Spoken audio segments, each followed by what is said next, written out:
Hello, everyone. What is today even? I don't even know. It's Tuesday. Yes, it is. Welcome, welcome. This is really exciting because we are really winding down our interviews. Tomorrow is our last interview with Sasha Graham, who also happens to be our keynote speaker. But today we're talking with Matthew from Spiritus Arcanium, and he's a vendor at our event. And let's see, I see him popping on. Let's do this. Come on. Give it a minute. Let's see what happens. Hopefully it works. Which I'm really glad it's actually happening now because, hello, Matthew. Hi, how's it going? How are you? Good. And I'm so glad. I was just about to say, I'm so glad this is happening now because we're supposed to be getting like severe thunderstorms in an hour. So, No, I didn't see that on the weather at all when I was looking. So that's yeah. I'm in by Lake George in New York. Oh, okay, all right. So Yeah.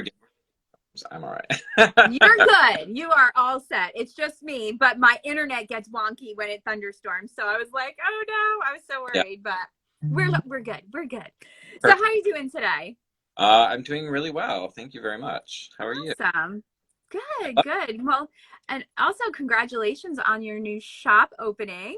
Thank you so much. It's been really wonderful. We've had a really great response. A lot of great folks stopping in. Some people that knew it was here and were coming, and then some people that just kind of stumbled upon it. And we've had some really great interactions. It's been wonderful. Oh, that's awesome. I know you've had that in the works for a little while too. So it must be just so satisfying to finally have it all set. It is. I mean, there's this part of me that's like, yeah, like I wanted to create this space that like 12-year-old super witchy me would have died over. And I think I've done pretty well with that. There's always more work to do, but Always. I'm pretty happy with it. It's been a lot of work, but Yes. Oh my gosh. I can great. just imagine. I can't wait to come visit and Yeah, see. that'd be It's wonderful. going to be so much fun. I'm excited. I love that. I love when Yeah, well, everybody, when people are able to kind of realize their dream. Like you said, like 12-year-old witchy you is like, oh, it'd be so great if I had blank, blank, blank. And, we didn't have all the stuff like we have now, oh, it wasn't as easy to access. So no. now that you are also a part of that. Yeah, when I was a kid, when I was first coming up, there was no internet, and the occult and witchcraft section in the bookstore was like this wide, this many books, and it was always Oh, the yeah. same. So we are in a very different world now than we were then. So very true. Yeah, I know. And that's what I always like to say. Like, even when I was like first starting to learn and everything, like I go to the library and there was like 3 books. Mhm. But they were always checked out. So if you got it, it probably wouldn't be another 6 months until you got it back again. Right. People had, spirits to conjure. Yeah, they had a lot of business to do with those 3 books. And I'm like this, little 13, 14-year-old, like, I need to know all the things. Yeah. You know how it goes, Oh right? yeah. So Yeah. you are one of our vendors, which Yeah. we are so excited about. So could you just tell us a little bit about what you do, about your shop, and what you'll have at the Witches Night Market? Absolutely. Well, so one of the things that really so I started my business about 10 years ago, and I've been doing online and vending and things like that. Mm-hmm. And classes and workshops and things online. But what really kind of got me started is doing magical apothecary items. I am a magical herbalist and have been making my own all natural oils and incenses, Oh, I and love it. that ever since I was pretty young. And for anyone who knows who's made that kind of stuff, you always end up with more than you need, right? But Always. it's kind of like when you're baking or something and you end up giving all of your extra baked goods to like friends and family and stuff. And that's kind Yeah. of how I started. And eventually I just started kind of making and packaging and bottling and selling things quite a few years ago.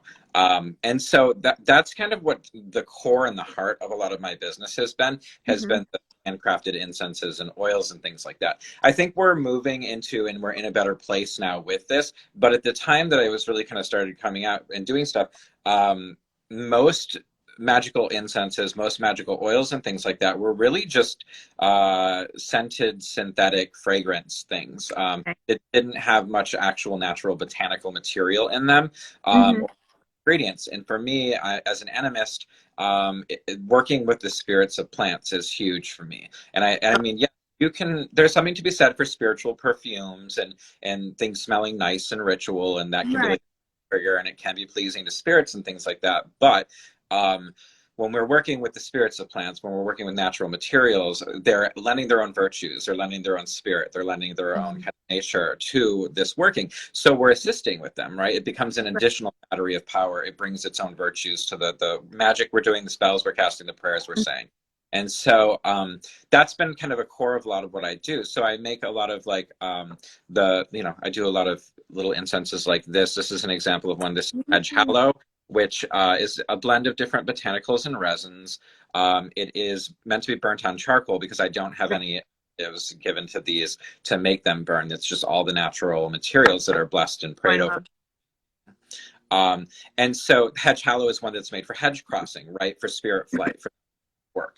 Um, and then one of our other really popular ones is Necros incense, which is designed for working with spirits of the dead, for necromancy, for ancestral work, those types of things. And it kind of functions, this one, and then also we have this one, which is Suffumigan of Spirits Feast. These are both also kind of intended to function in a little bit of a way as almost like spirit food, right? So it fortifies the spirits that Mhm. we're calling on, right?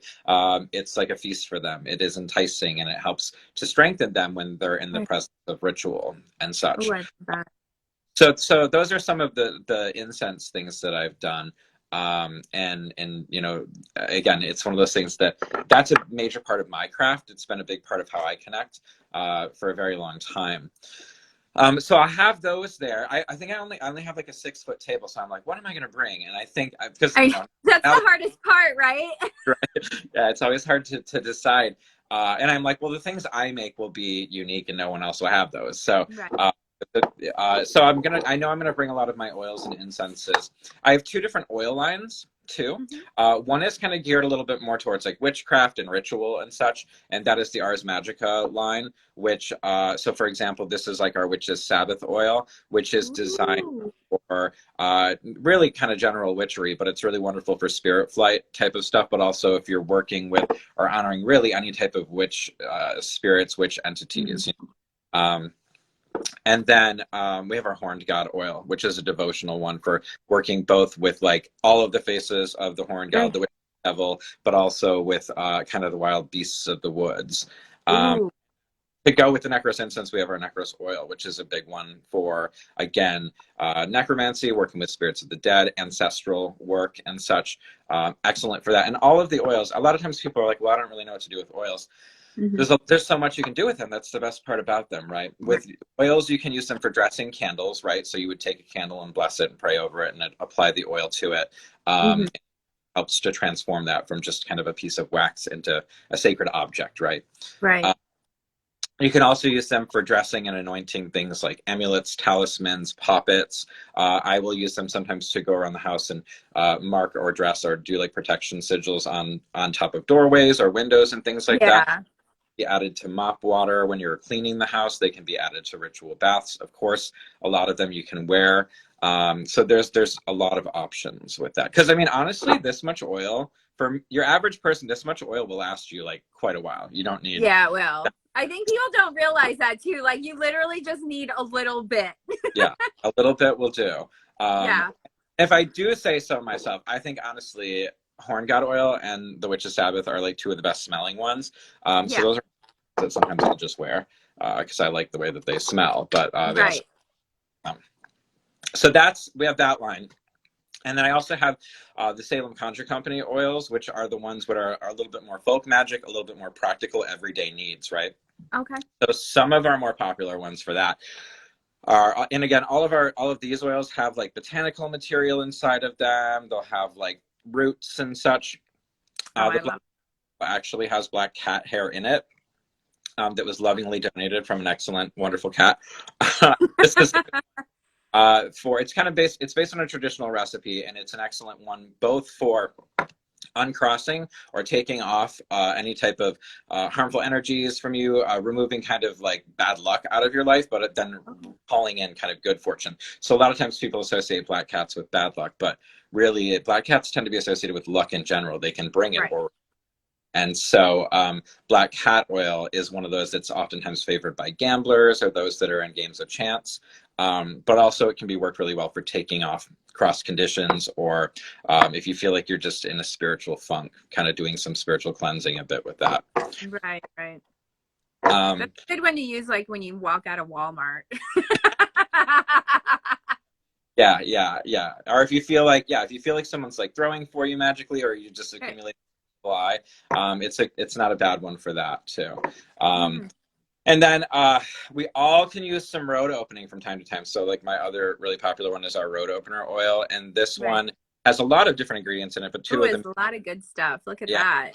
two of the major ones in this are we have like true Abre Camino plant in it, Mhm. and then, but then there's also gravel root, which for me is a favorite, Mhm. which is also known as Joe Pye weed. Right. Um, and one of the reasons that I like it for road opening and such is it's called gravel root because it was used medicinally a lot of times to remove stones from like the kidneys and such, Okay. or stones. And so it's about, I mean, medicinally, it's used to remove blockages, right? So we work it magically in the same way that it's about Right. removing things that are in our path, removing blockages. So it's one of those plants that I work with as an ally, and is a great addition to that type of work, you know? Yeah, absolutely. I love that. Definitely. And then probably our most, and understandably so, our most popular is the money drawing oil, which our money draw. Oh yeah, yeah. Sorry, money drawing one also has. We have like actual money in there that's shredded. A bunch. This is actually has so many ingredients. It's always like it's fun, but it's always a labor to make it. There's pyrite in there. There's Oh, uh, wow. cinnamon. There's sassafras and bayberry. There's a lot of different things. Oh, all the good stuff. Yeah. So, and I mean, it's probably because we sell a lot of it, but I also, not to be one of like, but I think you gotta, show off your laurels every now and then. But it's the one that I tend to get the most like feedback from people telling me like, oh, I worked this and got a promotion the next week, or X, Y, and Z, or Yeah. from unspecified place, or something I wasn't expecting. Yeah. So No, it's awesome to get feedback too. That's it, so like, helpful. really, 'cause otherwise, why are we doing it? You know what I Right. mean? You want to Mhm. do the work so that Right. you want to do the work so that hopefully it's beneficial for people, right? And Right. I'm not just trying to sell snake oil and take people's money. Like I do this work because I want it to have a positive impact in people's lives. Right. It and live off of it too. That's wonderful. Yeah, and that's, and that is one of the things we do need to live off of it. So, I Right, mean, we don't have to, but when it's always good when we can enjoy what we do and help people, because when right, it comes down to it, that's what all of us as practitioners do. We're here to help. right. Yeah. I mean, I Right. think the core of it. I mean, I feel like if you wanted to be really rich, you could be really unscrupulous, but like Oh, this yeah. that about having a real sense of trying to take care of community and provide for folks. So Hmm. um, And you meet some really cool people, you definitely have a mix of some people you're like, oh, geez. But then there's that kind of core group of people you always wind up like, all right, these people are cool and they're actually doing the work and you see the results. And that's always so exciting. Like, that always makes me happy. yeah, it's so I mean, I don't know about you, but also living in Salem and hanging around the groups that I hang around with, it's kind of funny. I was talking to a friend the other day, and I'm like, yeah, I sometimes totally forget that like a lot of the things that I talk about and a lot of the things that I do on a daily basis are super not normal to like the average. That's me every single day. I understand this more. Yes, I Right. understand. It's like circle is magical people that are doing magical work, and for Right. many of like magic and is a vocation. So we all kind of speak this same language. But then I go to the Walmart or whatever, Right. the beach, No, definitely. Yeah, and I I'm know. Actually, what was it? A couple weeks ago, I was so excited because I actually live on top of a mountain and I had found a patch of mugwort. And I was like nice. so excited about it. And I'm like telling someone, like, yeah, I found all that. And they're looking at me like, the what? The wort? What? And I'm like, oh, never mind. Who's Never war? mind. I was I Never mind. I went to the beach in Maine yesterday, and I put up a video. Because I swear in New England, mugwort is flipping everywhere. And I always joke that Yeah. you're probably not more than like 15 feet away from mugwort. But I was at the beach, and all along the beach, there was all of this mugwort, tons of it, Hmm. which I'm also a big fan of, like some of the planetary connections of places and spaces, right? So that like Right. where it grows informs to some extent some of its nature. So like a mugwort that you would gather that was growing in a cemetery is going to have a bit of a different virtue than like mugwort growing by the sea, which growing by the sea to me is perfect for like divination, lunar aspects of things, right? Yeah. Um, if you're going to get it from a cemetery, better for like ancestral work, necromantic Yeah. stuff. Which I So do have some of that actually. I did find mugwort in the cemetery, and I do have a batch of it drying. So I was like lucky. It's like one of those, like how it shows up when it's supposed to type of thing. Because like last year, I didn't see any. And then this year it's all over the place. And I'm actually doing an ancestor talk at Witch City. So I'm like, okay, I guess this is all just kind of leading the same way. I get it. I hear you. I hear you. yeah. Yeah. It is interesting how those things, especially if you have like classes planned or things like that, it's interesting how things fall into place sometimes, Right. right? No, Um, it's so true. It's so true. I love so that. So I'll be why don't you tell us where we can find you online? awesome. Yeah. So it is spiritusarcanum.com. So I'll put in the spelling for folks. You can Okay. also, since I am here too, if folks are interested, they can find me. Um, they can find me. It's on my link tree on Instagram. Okay. Yeah. Yeah. So there's that And I'm too. going to tag you when I post this too, so then they can find you there. But because Sweet. Linktree is like where it's at. Yeah. It's so easy. Where it's at. Although it's funny because like if folks are in town for the gathering, I'm going to be open. Okay. At least Friday and Saturday too. So like they should stop by the shop if they're able to. Yeah, We're actually absolutely. just out. So for people that don't know, we're actually just outside of Peabody, or just outside of Salem and Peabody. But especially if you're driving in, you're gonna go like right near it. Do you know? Are you familiar with the area much at all? Yeah, I'm there like every couple of weeks. Oh, okay. So like I just haven't found a last, house yet. yeah. So it's on Pulaski Street. So it's like as Okay. opposed to kind of going down like Gardner, you would go down. And we're actually in this really cool building that's called Mills 58. It's an old leather mill that has been Oh, kind of cool. repurposed. And so there's a bunch of artist studios here. There's a bunch of antique and vintage furniture places here. There's restaurants, there's salons. Oh, I Um, love those places. super cool. They're so cool. So Yeah. cool. Oh, So that's exciting. in here on the third floor for folks that want to swing by. Yeah, so that you can find us online. You can find us here. Of course, we have more in shop than we do online because I've been busy putting the shop together. I haven't been able to Right. the website, which is like the next project, right? Yes. So No, that's awesome. I'm so excited to meet you yeah, and check much out your shop too. I'm coming in on Thursday too, so I have some time. So I'll be bopping around. But thanks for coming on, and we look forward to seeing all your goodies at your table. And I will see you very, very soon. Thank you. Thanks, everyone. for having me. All Take care. right. Bye bye. Bye bye.